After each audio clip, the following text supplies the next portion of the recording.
Hey everyone, David Chen here, and today on the YouTube channel we're going to be chatting with director Joseph Kahn about how he shot a battle rap sequence in his new movie Bodied, which is out right now on Blu-ray and DVD. Check out the trailer for the film.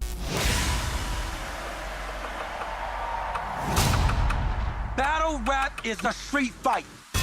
You got someone right in your face trying to tear you apart. I don't know if I should slap you like a bitch or punch your face like a man. Cause I keep switching from open palm to a fist like a white boy shaking your hand. Bodied won a ton of awards at film festivals before it premiered on YouTube Premium last year. This movie is about a lot of things. It's about some really amazing battle rap, it's about the limits and the potency of speech, and it's about who gets to speak in our society today.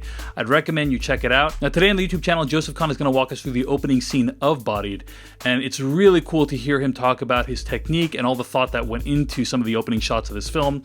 If you enjoy this conversation, I have a new podcast called Culturally Relevant, which you can find at culturallyrelevantshow.com. It has more conversations like this one, including a 1-hour chat with Joseph about this movie and many other topics. Again, check it out at culturallyrelevantshow.com. And if you enjoy this video, like or subscribe.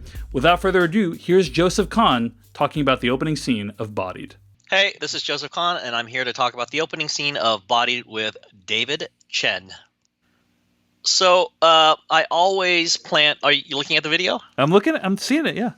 Okay, so I always plan to start the whole thing off a wipe, right? Like go to black, start a wipe, and handheld. That gritty handheld thing. Now, one of the things I always wanted to do with this film is change the visuals from Detention. I don't. A lot of people may not have seen Detention, but it was a very formalized style where everything was lockoffs and dollies and things like that. And I wanted to give the impression that this is a verité film, but that's not actually what I'm doing. I'm just misdirecting you in the verité. So the very first shot is handheld, right? Mm-hmm. And you'll see that it just looks like one of those street movies where everything is handheld. It's like gritty, it's overlit. I definitely wanted to see a ton of black faces because this is the world of African American culture. There's a couple token white people in there. You got to keep it realistic, otherwise I think it just like starts looking like I force fed everybody this idea. So you'll see that there's peppered in with some white people and Hispanic people and stuff like that. But overall, culturally, this is African American, right? Mm-hmm. Handheld. He moves around. You see, there's a lot of shots over shoulders and things like that. So it's like you're part of the audience and you're getting this sort of subjective perspective where you're peering in and watching something.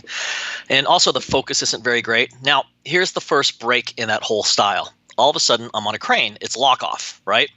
And it smoothly comes down into an over the shoulder. And I love these type of shots where you start off with like one perspective where it's like the God perspective. Yeah. And as he comes in, we're coming into our protagonist, who is Jackie Long playing Ben Grimm. And that is a very formalized move. And I wanted to do this style where you're hopping between very formalized cinematic like lock-off shots and dolly shots intermixed with the verité shots. Now, the idea here is that when you do verité, I feel like it's objective and you're always outside of people's perspective and you're watching it from someone's point of like view, but it's like from an observer. But I want this to actually feel like you're watching it from sometimes someone else's head, right? So what I'm trying to do here is get the camera to start making you think, who is Jackie Long? Who is Ben Grimm? Like what's going on in his head? So if you watch it again, you're going from verité, where it's verité and you're objectively watching from outside, and then all of a sudden you're sliding into a subjective shot. Of course, you start with a close-up, but I don't give you his eyes. And again, it's an interconnected shot where you see Jackie drinking the bottle of water, and then you go to a low angle. It's verité, but here's the thing: it's a very controlled verité. So because there's a match on action between the water bottle to him actually bringing it down into the shot, right? Yeah. Now that is, I'm trying not to, the funny thing about giving away some of these secrets is that you just don't want to like everybody to start ripping your shit off. But I don't know, these are simple tricks, but whatever. I'll be on some other fucking idea on the next film, right? But the idea of how to break up this verite stuff is by creating a match on action, and it's all synced into the dialogue, right? So it's literally smoothed in. That shot can only happen with that over-the-shoulder shot. You see Jackie drinking his water, and then as he is going back to a verite shot, you break it, and you're back into the subjectivity. You are still watching the movie now through Jackie's eyes, like through that over-the-shoulder shot.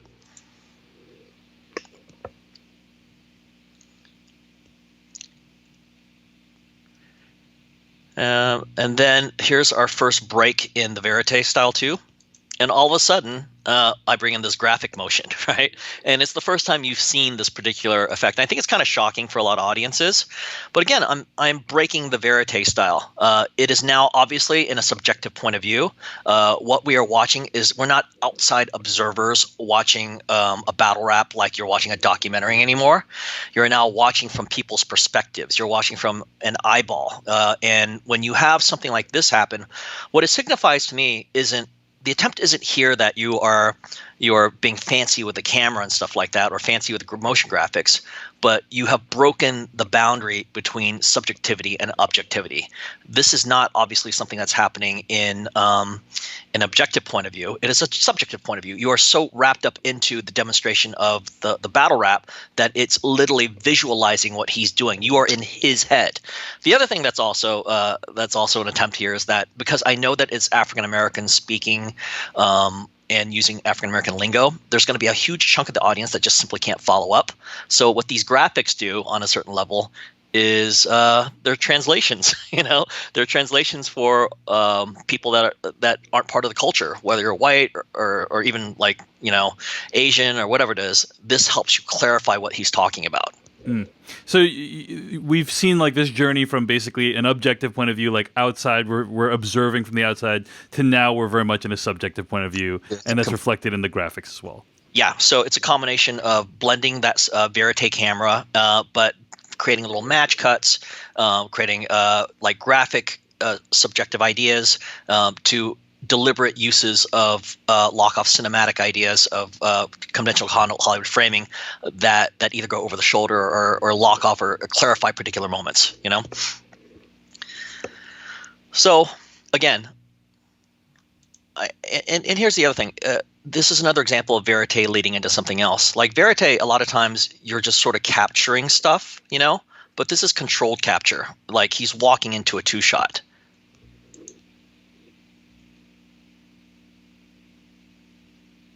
The interesting part will happen here, coming up very shortly.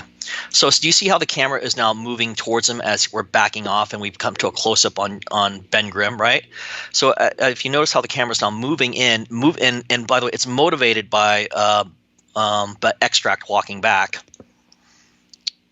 And as he then spins out, what is happening with the camera here? We've gone to a lock-off, right? But the lock-off is now on a dolly, revealing two of the main characters, right? Yeah. And now, if you notice how they're perceiving the movie, they're in lockoffs. They're not handheld. Yeah.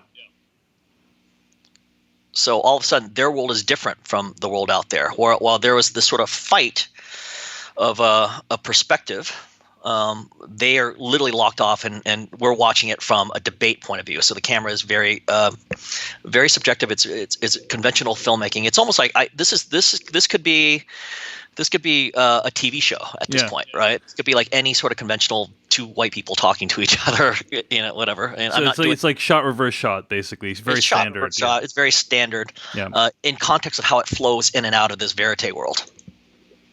So, and then of course we head back in, right? And now we're back in here. We're back in verite world. Now locked off again, right? Locked off, but then I'm taking the lock off and paying it off, so I don't end on a lock off. Then I rack focus to Jackie, which then gets me back into his world. And it's all verite. But here's the thing. That's a lock off, obviously. And what am I doing with Jackie? This is his introduction. We're back into a conventional Hollywood perspective. We're pushing it on him. We've broken the verite, but we're so still. And it does two things, I think. One, it's like there's a power to his character that you're feeling, and we're pushing in on him. And and we are now like actively trying to see his face, right? Who is this person? We're feeling the power. Everyone's quiet, and the camera feels different than everything else we've seen before. So by the time we see his face, and now we're back into verité. No, sorry, actually, we're not in verité. I'm still doing this, but I'm pushing in. I mean, the other thing that's interesting about it for me is like I was trying to blend the lock-offs, the dollies, the things all and switching back and forth. Normally, when you do these movies, it's usually like one style for like the entire sequence, right? And I'm telling you, this is something that I worked on for like Detention was made in 2010.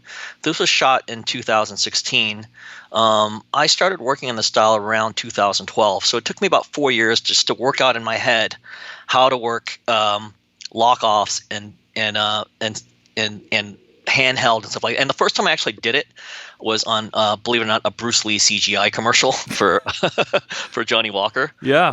Where I, by the nature of the CGI, I wanted to blend it in with the verité style, but then also still have enough for a cinematic perspective. But if you stayed on the cinema too much, then it would come off like CG. So I needed to blend both so that I could hide some of that CG. But then I had to figure out how that would work subjectively.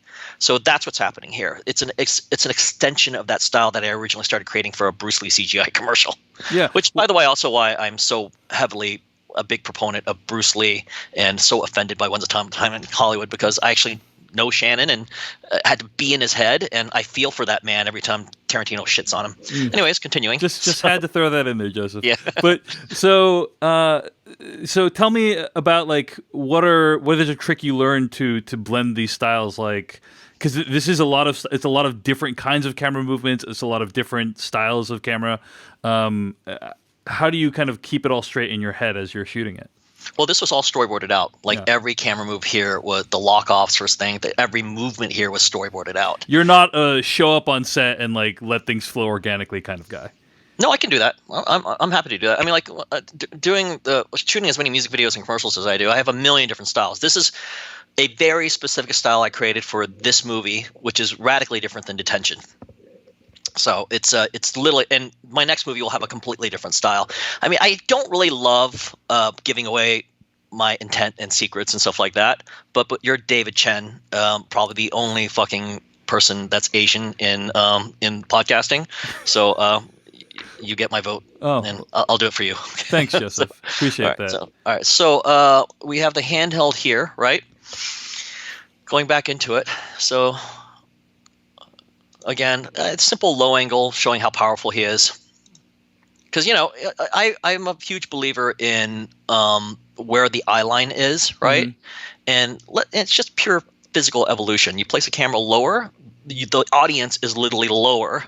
And whenever you're lower, you're weaker, and he looks stronger. So that's what it is. And by the way, I think that type of stuff is very important. That's just being lost in Hollywood right now. It's conventional sort of basic camera blocking that I want to see it. So I make my own movies that way. If I actually do it for a studio, they'll tell me to put the camera up here and try to shoot it conventionally. It's crazy. Mm. So, I'm skipping a lot of shit here, but one thing I told Jackie is that as he came down, and he wanted to do this particular joke of like actually talking to a stomach, and that's one of the things that is really cool about Jackie Long. He's just an entertaining actor, and what I find about a lot of actors is that there's a difference between actors that can act a scene well, and there's actors that can actually entertain you, right? And those are two completely different types of actors, right? There's actors that can actually just get the emotion out there, but then there's actors that just know how to make it fun. And this little move that Jackie does where he talks to his stomach, like that just made the rap that much better, right? So then my camera and that's one of the improvisational things that we did on set, because I saw Jackie do that. Then if you watch how the camera comes down with them and hangs up with them, that's a dynamic between me and the actor. We're working together at that point. But I cheated on the next shot. Do you see the difference of what happened here? Mm. He is not as low as at the other shot, because from this angle, it looks like he would have been giving him a blowjob. Like if you were lower down, you're saying.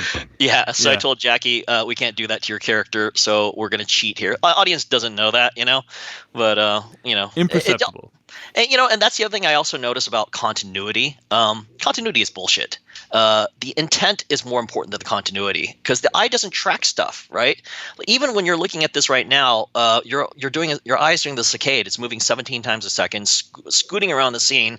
Only by me directing you at a certain point does your saccade actually focus in on a particular thing, and you're too busy trying to process the intent of the scene and in combination with the visual information that if you have a little like continuity mismatch here, it does not matter. It only matters what the intent of the scene is.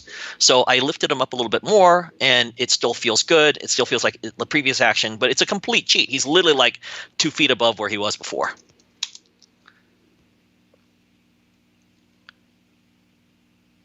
Okay, so something really cool is going to happen here, right?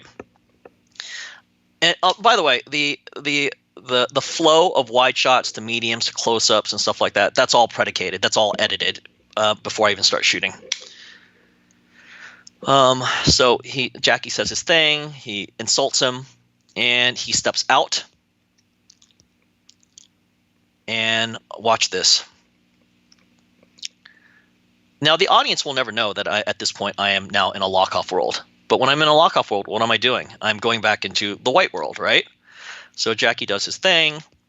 He continues his talk. I rack focus to her. Now this move, watch that, now tracks over to him. Then she starts talking. Then we track back over two-shot, which would then see Jackie and the extract talking, at which point she starts asking her a question about it, and he starts explaining it to her. We're still over his shoulder on her because she's listening, and that's the most important thing. The audience doesn't need to see him explain it because he's going to explain it. We already know that through his inflection of his voice, how much he's interested in what he's talking about and how much authority he has of it. The audience needs to see her, right? So that's why I stay on her, and we're reading everything in terms of what she's doing, and the anticipation of how she reacts to it is what the audience really wants at the scene. So we build it and hold it and hold it and hold it until she finally insults him, and that's the payoff, at which point then he gets his reaction, right? At which point we then return back to Jackie continuing the scene. So even just that like brief moment, right? Like multiple camera movements that need to be intricately planned out. Yeah, but here's the thing. It's not just fancy camera movements, hopefully. It's that they're predicated on ideas of whose perspective, what's the agenda, why are we listening to it? Because that's one thing that I really worked on even after detention over the last 6 years as a filmmaker. Who gets the over? Who gets the close-up? Who do you want to really focus in on a scene? And a lot of times you can figure that out in the editing. But that particular scene, in that shot, you have to figure out all those beats before you shoot it. And then you have to direct the actors to hit those marks, and then you just have to have that instinct that these are the things the audience wants to see at that particular point, and these are the focal points.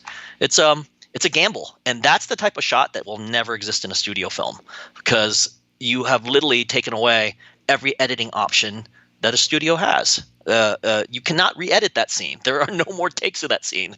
I did 14 takes of that thing to get it that way, and that's it. I'm just moving on afterwards. If they want to re-edit that scene, too bad. They would have to do a reshoot. Yeah. But since you made this independently, not a problem, right? Since it's my money, I can do whatever I want. So if you look at this scene, I pay off with the XOXO, and this is just literally transcription for white people, because I know that ultimately there's two levels, and the film has always worked on two levels. There's a black audience and there's a white audience, right? I don't think the black audience is going to have much of a problem with the lingo and the ebonics and all that stuff, but I absolutely know there's a good chunk of my white audience that simply. And it's cultural. I'm sorry to say black and white, but it's true. There's two audiences. The black audience is going to understand all this rapping and all the lingo for the most part. The white audience is not going to shit, for the most part. And maybe there's a couple people that will, but a good chunk. So this screen stuff, it's visual verbalizations of the joke. And one of the jokes that are really hard, that written by my brilliant battle rapper, Kid Twist, Alex Larson, he did this double entendre of the XOXO, and I just don't think any of the audience would ever get that unless you actually explicitly drew it up on the screen, which I did.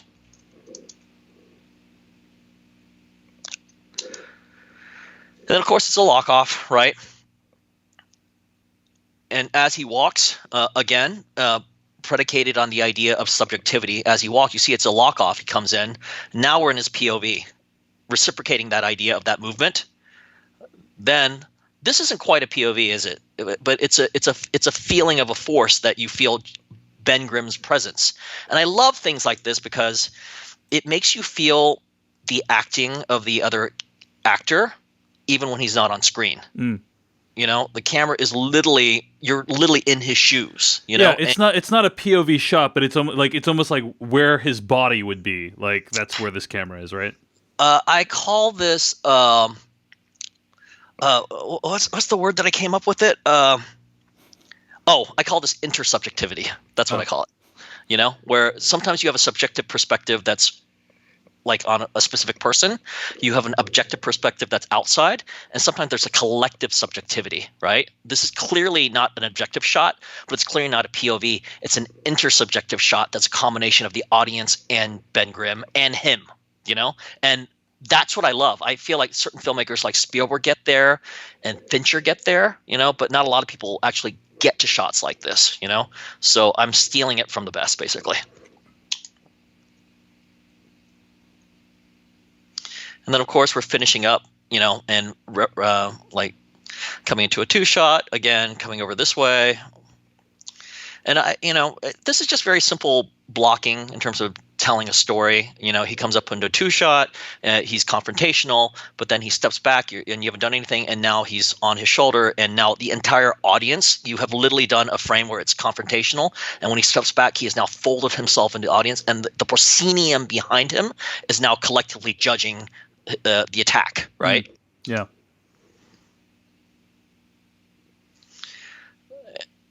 And then I go to a handheld, which goes back to him. And now it's interesting. I think what I wanted to do here, and by the way, this is completely at this point, like I remember when I was boarding it out, you know, like how you do, like I heard a story about like how Kobe Bryant did like 3,000 free throws before anyone even showed up or something like that, right?